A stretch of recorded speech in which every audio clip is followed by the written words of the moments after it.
بسم اللہ الرحمن الرحیم۔ مومن آزمائش میں، جی ہاں، مومن اپنی زندگی کا ہر لمحہ، ہر سانس آزمائش میں گزارتا ہے، خواہ وہ خوشی کی گھڑی ہو یا غم کی گھڑی۔ غم کی گھڑی میں تو آزمائش سمجھ آتی ہے، لیکن خوشی کی گھڑیوں میں آزمائش سمجھ نہیں آتی۔ آپ دیکھیں کہ جب انسان غم کا شکار ہوتا ہے تو اس کا تعلق اپنے رب سے جڑ جاتا ہے اور وہ صبر کرتا ہے، اور جب انسان خوشی کی حالت میں ہوتا ہے تو اس کا اپنے رب سے تعلق ہوتا تو ہے، ہونا بھی چاہیے، لیکن بہت کم لوگ ہوتے ہیں جو خوشی کی حالت میں اپنے رب کو یاد کرتے ہیں، کیونکہ غم کی حالت میں تو اور کچھ نہیں تو پھر خدا ہی آتا ہے یاد، کیونکہ انسان کے پاس جب کوئی سہارا نہ ہو اور ارد گرد کوئی اس کو اس غم سے نکالنے والا نہ ہو تو مالک کائنات، مالک دو جہاں، رب العالمین، وہی انسان کو ایک سہارا نظر آتا ہے کہ وہ اس کو اس غم کی گھڑی سے نکالے گا۔ تو غم کی گھڑیوں میں اپنے رب کو یاد کرنا یہ بھی نصیب والوں کو نصیب ہوتا ہے، لیکن زیادہ تر لوگوں کو نصیب ہو جاتا ہے۔ کچھ ایسے بد نصیب ہوتے ہیں جو غم کی گھڑیوں میں بھی اپنے رب تعالیٰ کو یاد نہیں کرتے۔ اب بات کرتے ہیں خوشی کی گھڑیوں میں۔ خوشی کے لمحات میں تو رب یاد رکھنا رب کو تھوڑا مشکل ہو جاتا ہے، کیونکہ خوشی کے لمحات پہ انسان ان خوشی کے لمحوں میں اتنا مصروف ہو جاتا ہے، اتنا مغن ہو جاتا ہے، اتنا ان میں شامل ہو جاتا ہے کہ اس کو اپنا رب یاد نہیں رہتا۔ اور خوشی غم سے بڑی آزمائش ہے۔ وہ آزمائش اسی لیے ہے کہ غم کی گھڑیوں میں تو رب تعالیٰ یاد رہتے ہیں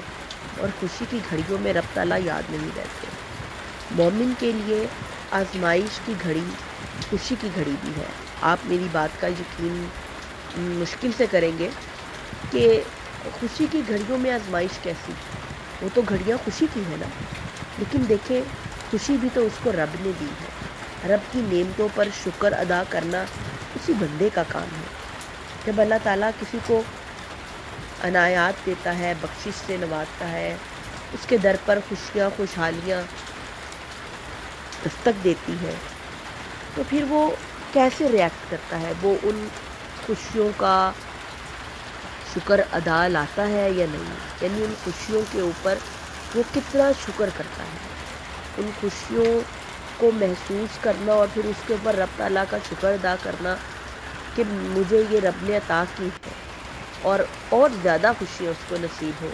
یہ ہر کسی کے بس کی بات نہیں ہے۔ ہر انسان کا رویہ خوشی کی حالت میں ایسا نہیں ہوتا۔ زیادہ تر انسان خوشی کی گھڑیوں میں اپنے رب کو بھلا دیتے ہیں۔ خوشی کی گھڑیوں میں، ان خوشی کی گھڑیوں کے اندر ہی انسان کہیں مگن ہو جاتا ہے، کہیں کھوس آ جاتا ہے، کہیں گم ہو جاتا ہے کہ اس کو اپنا رب یاد ہی نہیں رہتا جو خوشیوں کا دینے والا ہے اور جو اس کو خوشیاں دے ہی جا رہا ہے۔ یعنی رب کی خوشیوں کی، نعمتوں کی، عنایتوں کی کوئی انتہا نہیں، لیکن جب انسان سے وہ خوشی چھین لی جاتی ہے تو اس کو اس کا رب یاد آتا ہے۔ اس لیے میں کہتی ہوں کہ مومن کے لیے خوشی کی آزمائش زیادہ بڑی آزمائش ہے کہ جس میں اس کو اپنا رب یاد نہیں رہتا۔ غم کی گھڑیوں میں تو رب کو یاد کرنا پھر آسان ہو جاتا ہے، جب رب کے علاوہ کوئی اور دوسرا سہارا نظر نہیں آتا تو رب ہی رب ہوتا ہے اور لگتا ہے کہ اس مشکل کی گھڑی سے ہمیں ہمارا رب نکال سکتا ہے۔ خوشی کی گھڑی سے تو نکالنے کے لیے رب کی ضرورت نہیں ہے نا، خوشی تو دی ہی رب نے ہے، تو انسان کو لگتا ہے کہ اس کا رب اس سے بہت خوش ہے اور اسی خوشی کی وجہ سے اس کے رب نے اس کے اوپر کچھ احسانات، رب نے انسان کے اوپر کچھ اس کے اس طرح انسان کی نعمتوں کو، اللہ تعالیٰ نے اپنی نعمتوں کو انسان پہ نچھاور کیا کہ انسان کو لگا کہ انسان نے، اللہ تعالیٰ نے انسان کے اوپر احسان کر دیا اور کچھ انسان نے ایسا کارنامہ انجام دیا یا انسان کچھ ایسے کام کر رہا ہے، کچھ نیکی کے ایسے کام کر رہا ہے کہ اللہ تعالیٰ اس سے خوش ہے بہت زیادہ اور اس کو نعمتوں کی بارش اس کے اوپر کی ہوئی ہے، تو انسان یہ محسوس کرتا ہے خوشی کی گھڑیوں میں۔ لیکن یہ انسان کی غلط فہمی ہے۔ خوشی ایک آزمائش بن کر آتی ہے۔ یہ نہیں ہے کہ اللہ تعالیٰ جس سے خوش ہوتے ہیں تو اس کو نعمتیں نوازتے ہیں، اور جس سے ناراض ہوتے ہیں اس کے اوپر غم کی گھڑیاں مسلط کر دیتے ہیں۔ ایسا بالکل نہیں ہے۔ ہماری تقدیر میں سب کچھ لکھا ہوا ہے، اور جو کچھ ہمارے ساتھ ہونا ہے وہ ہو کر رہتا ہے۔ فرق صرف اتنا ہے کہ ہمارا اپنے رب کے ساتھ تعلق کیسا ہے۔ جس طرح کا تعلق ہوگا، اگر انسان کے اوپر کوئی غم یا پریشانی آنی ہوتی ہے تو اس کی انٹینسٹی کم ہو جاتی ہے، وہ غم بہت کم انسان کو لگتا ہے۔ وہ اللہ تعالیٰ نے اگر اس کی ٹانگ کو کسی ایکسیڈنٹ میں زخمی کروا کر کاٹنا تھا یا اس کی جسم سے الگ کرنا تھا، تو ایک ذرا سی اس ٹانگ پہ خراش آ سکتی ہے، تو اتنی سی خراش اور اس ٹانگ کا کٹنا، ان دونوں میں تو بہت فرق ہے نا۔ ہاں، اس کا رب کے ساتھ تعلق کیسا ہے، پھر اللہ تعالیٰ اپنے دوستوں کو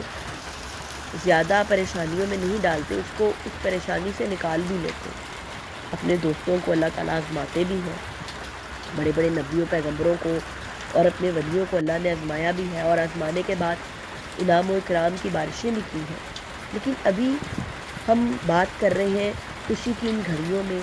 جب آپ اپنے رب سے غافل ہوتے ہیں اور آپ کے اوپر یہ آزمائش بن کر آتی ہے کہ رب تعالیٰ نے آپ کو اتنی نعمتیں دی اور سب کچھ آپ کو دے دیا، اور آپ اس کا شکر کتنا ادا کر رہے ہیں، جو کہ ہم ادا کر ہی نہیں سکتے۔ لیکن پھر بھی جتنی ہماری استطاعت ہے اتنا تو ہمیں شکر ادا کرنا ہے نا اپنے رب کا، اور اللہ تعالیٰ ہمیں یہ توفیق دے کہ ہم اتنا شکر ادا کریں، اپنی استطاعت سے بڑھ کر ادا کریں، اپنی نیتوں میں، اپنے جذبوں میں اس کے شکر کے لیے وہ کیفیات لائیں، اپنے جذبوں میں، اپنے دل میں، کہ ہم نے اس کا شکر کس طرح ادا کرنا۔ وہ نعمتیں ہمیں مل گئی ہیں، یاد رکھیں جب آپ کو نعمتیں مل جائیں تو نعمتوں کا ملنا بھی ایک آزمائش ہے کہ آپ ان نعمتوں کو کس طرح ان کا شکر ادا کرتے ہیں۔ اور غم کی گھڑیوں میں انسان اپنے رب کے قریب زیادہ ہو جاتا ہے، تو غم کی گھڑیوں میں وہ نکل جاتا ہے اور اپنے رب کے قریب تو ہو جاتا ہے، اور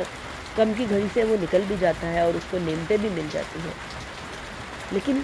جب انسان اس خوشی کی گھڑی میں ہوتا ہے تو خوشی کی گھڑی سے تو اس نے نکلنا نہیں ہوتا، نہ اس کا دل کرتا ہے کہ میں اس خوشی کی گھڑی سے نکلوں